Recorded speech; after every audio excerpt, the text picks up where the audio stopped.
You know, we don't see a lot of fair representation of diversity in our workplace a lot of times, especially in places like Silicon Valley. Right. It's very mild on the diversity front, if you will. Yeah, which it's is a huge problem. They've acknowledged it, but Right. they're still working on it. It's a work in more progress. and more companies are hiring diversity and inclusion experts to hopefully, change the game. That's like that's a corporate social responsibility and diversity inclusion are two jobs that are now part of, corporate America. Exactly, which we didn't see years ago. But Risha Grant is a diversity inclusion expert, and Lydia Blanco is a journalist from Black Enterprise. They're here to discuss why they feel Black women need to tap into their power and eliminate bias in the workplace. And I should mention that Lydia interviewed Risha for a few articles in Black Enterprise.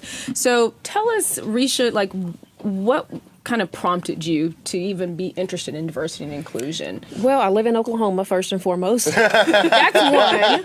That's one. You live in OKC? You live in Oklahoma Tulsa. City? She's in Tulsa. I live in Tulsa, Okay. and I'm from a small town in Oklahoma called Sapulpa. Okay. And so just not a lot of diversity growing up. There's not a lot. There is a lot of diversity in Tulsa, but there are still places you can go and not see people of color, for instance, in Tulsa. So it's just something that I've always been interested in. I think that we absolutely have to have allies in order to make things happen, especially in a place like Oklahoma. So where did you find gaps of diversity in the workplace specifically? It's all over. Beyond the workplace. It's beyond the workplace. But if we were to focus in specifically within the workplace, we have a lack of diversity from the LGBT community, from people of color, disability, people with disabilities. I mean, it goes. It runs the gamut. It's not just color. Diversity of thought. There's all types of diversity. It's all types. And economic diversity. Exactly. And we're just missing the mark in a lot of that. And when you miss the mark, you're leaving all kinds of money on the table. So, Lydia, Afro-Latina, bienvenida. Hola, We come in all colors, folks. Okay, so you're a digital-first multimedia journalist with a strong passion for storytelling, photography, and creative content strategy. Yes, all of that.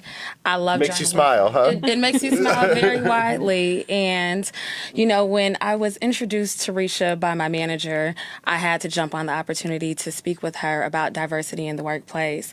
She is an 18-year veteran of this work.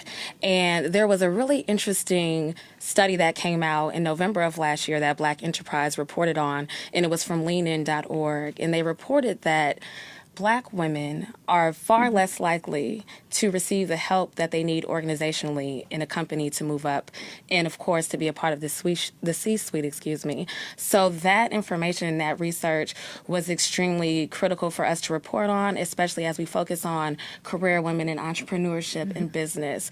So when speaking to Risha and asking her questions about how can we form allies, how can we build relationships and trust, that was something that she spoke eloquently about.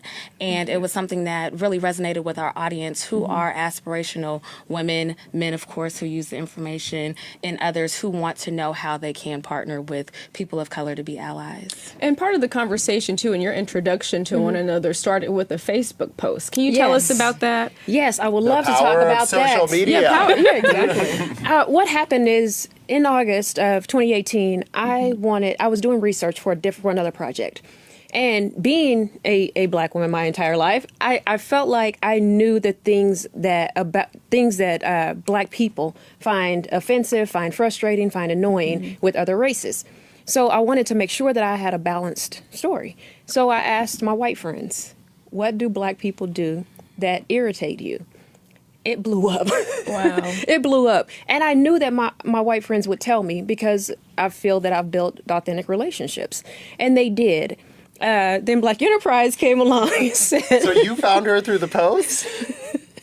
The way I found her was so interesting. Let me just say that when I brought her research to our morning meeting, our digital manager said, we have to cover this.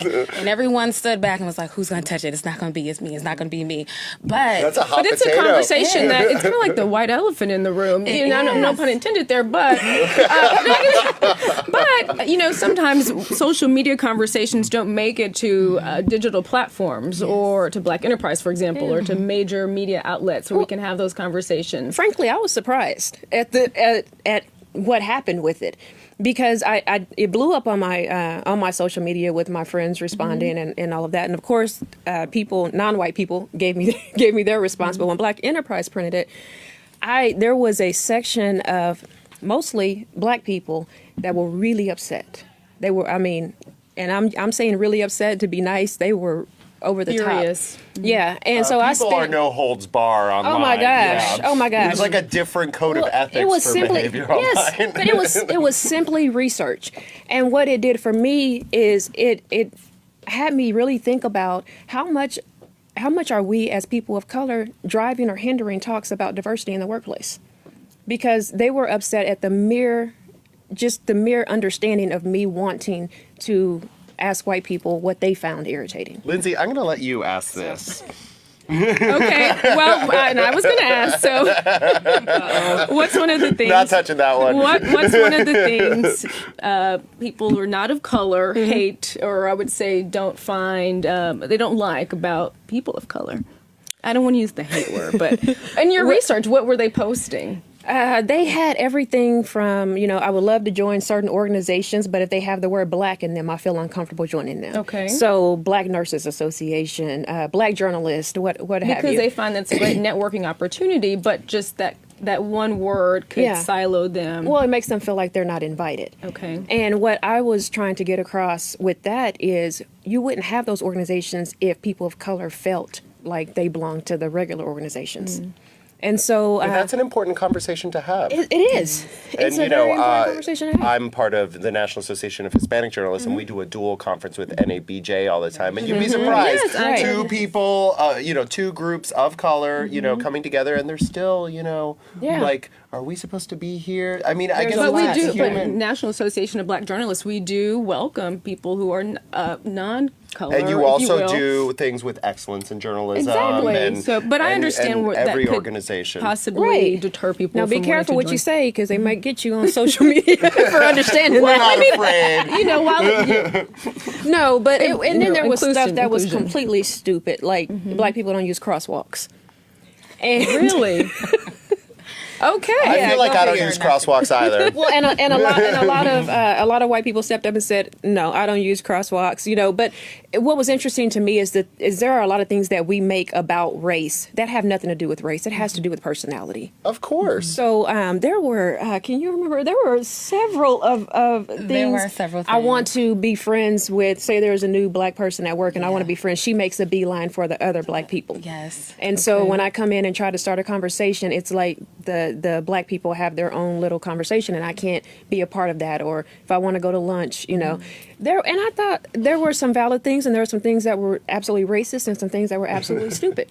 Well, I know that your post certainly sparked an important conversation, and thank you, Lydia, for writing about it. And we appreciate both of you for joining us. Covering reality. Yes. That's the I'm thankful charge of now, Lydia. I'm journalists. thankful now. Diversity and inclusion. So thank you again for joining Thank you. us. Thank you. Thanks for having us. Well, that was a spirited conversation.